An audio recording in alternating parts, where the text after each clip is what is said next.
এই কাজটা আমরা কয়জন করি? মনোযোগ সহকারে সালাত পড়াটা যে কত গুরুত্বপূর্ণ, যদি সালাতে মনোযোগ না থাকে ওই সালাত আল্লাহর কাছে কবুল হবে না।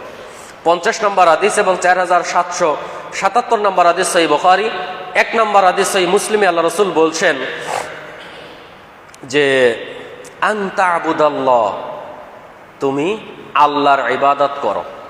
কার ইবাদত করো? আল্লাহর ইবাদত করো।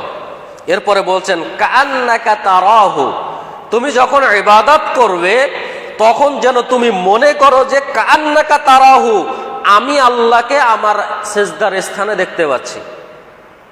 ফাইন লাম তাকুন তারাহু, যদি তুমি আল্লাহকে না দেখতে পাও, ফাইন্নাহু ইয়ারাকা, তাহলে তুমি এ কথা মনে রাখিও যে আল্লাহ তোমাকে দেখছেন।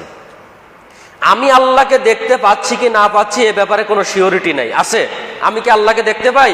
পাই না। তারপরে আল্লাহ রাসূল বলছেন যে কান্নাকা তারাহু, তুমি যখন সালাতে দাঁড়ালে মনে করো যে আমি আল্লাহকে সামনে দেখছি, না না আমি তো আল্লাহকে দেখতে পাচ্ছি না, তো এ কথা মনে রাখিও ফাইন্নাহু ইয়ারাকা, আল্লাহ এখান থেকে তোমাকে দেখছেন।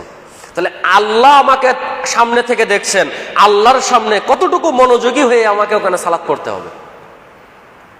যেমন সিসি ক্যামেরার ভয়ে, চাকরি ছুটে যাওয়ার ভয়ে, বসের ধমক খাওয়ার ভয়ে, গালিগালাজ শোনার ভয়ে আমি যেমন খুব মনোযোগ সহকারে আমার কাজটাকে আমি আমার প্রেজেন্টেশন করে দেই বসের সামনে, তো ঠিক তেমনি ভাবে কান্নাকা ইয়ারাহু, আল্লাহ আমাকে দেখছেন, তাহলে কতটুকু মনোযোগী হয়ে আমাকে সালাতটাকে আল্লাহর কাছে পাঠাতে হবে।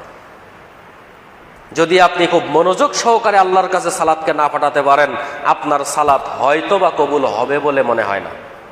তো সম্মানিত হাজিরিন, এই জন্য আপনাকে আমাকে অবশ্যই চেষ্টা করতে হবে সালাতের প্রতি আমাদের বেশি বেশি মনোযোগ দিতে হবে। কি হবে না? অবশ্যই হবে।